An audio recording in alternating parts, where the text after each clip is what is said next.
The toilet. Ubiquitous for all people who can afford to watch a video like this one in their free time. Taken at face value, they seem simple, maybe even boring. But you couldn't be more wrong. Toilets. Did you notice if you traveled around the world how different they are? And the differences in toilets reveal profound differences in culture. Europe and America are not the same, and neither are their toilets.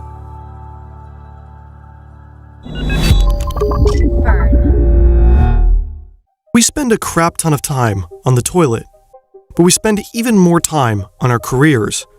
This is your life in weeks if you're lucky enough to turn 80 years old, and this is the amount of time you'll spend working, 80,000 hours.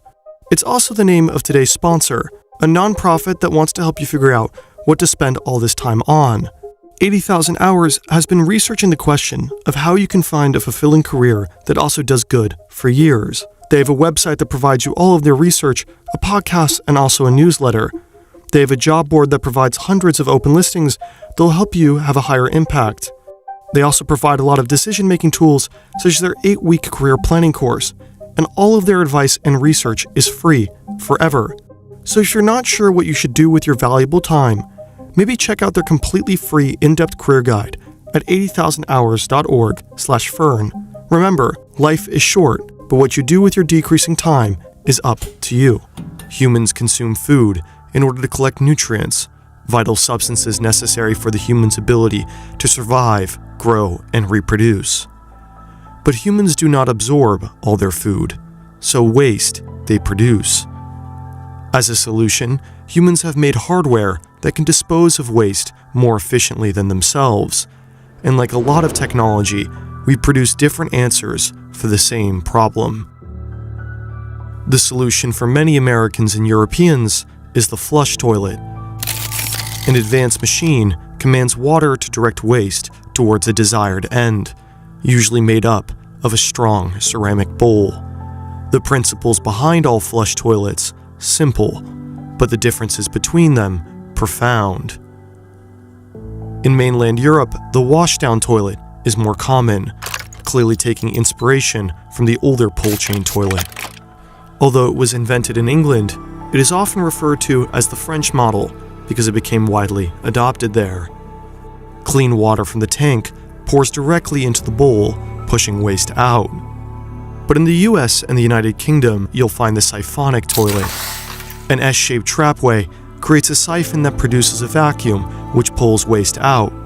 American toilets literally suck. Reflecting American per capita water use, American siphonic toilets use more water than European washdown toilets.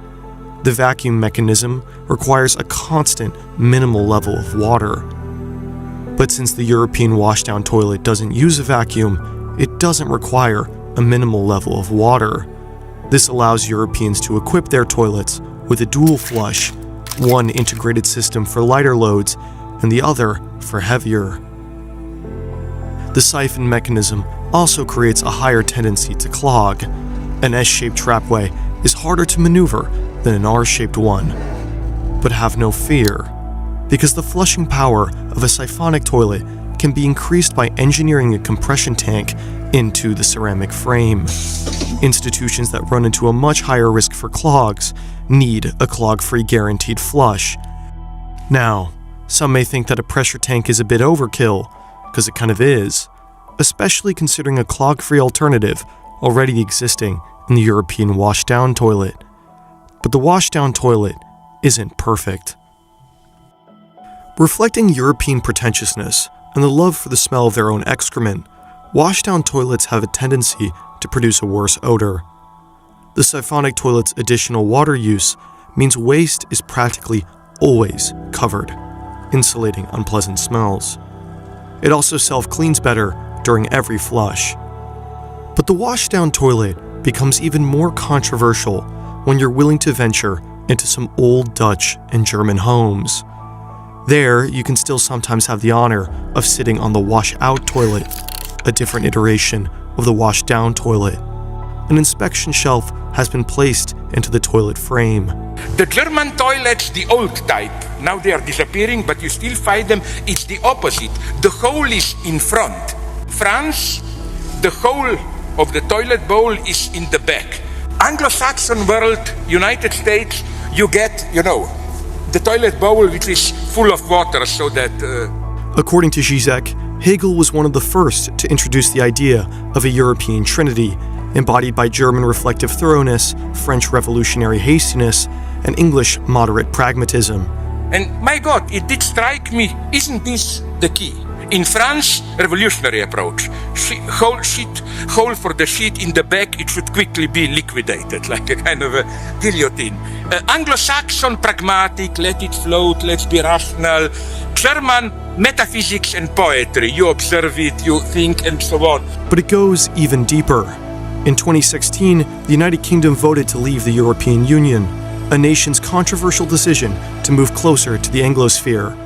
But Brexit was a surprise to no one who understood bathrooms. Although France and Germany may sometimes have different toilets, they can both be found in the same European stalls. The UK, on the other hand, has always served in a precarious position, divided between both America and Europe. It shares a toilet with the US, but no matter how hard they try to avoid it, British toilets are still found in European stalls. The standard American partition has around 30 centimeters of space between stall and ground, but the European partition, actually called the European-style partition by American partition companies, usually reaches the floor. This is weird, because there's a pretty lasting stereotype that Americans are more prudish than the average European. If you're less comfortable with being naked, the more private the stall, obviously, the better. So there had to be a deeper reason. According to one of the largest bathroom partition and restroom stall distributors in the United States, American stalls have always had a gap at the bottom and the top, meaning you can see someone's feet when a stall is occupied. This is a big issue for Europeans because they're used to enclosed stalls. At first glance, this may appear like a complete win for the European stall, but there's a reason why American stalls have this gap installed. Fucking bad writing. The company goes on to explain that the stalls are primarily designed for emergency service workers to access cubicles when someone is distressed. But this problem can easily be solved by the European-style partition by having master keys and even slight gaps. Surely there must be another reason why the American-style partition is so popular and widespread. So we dug even deeper. The American stall encourages people to do their business and avoid hanging around, which can benefit employers looking to enhance workers' productivity. And that's the answer. Americans log some of the longest work hours among industrialized nations, especially when compared with Europeans. The bathrooms are not designed to maximize the most convenient, pleasant bathroom experience, but to maximize raw output. America and Europe are not the same, and neither are their toilets.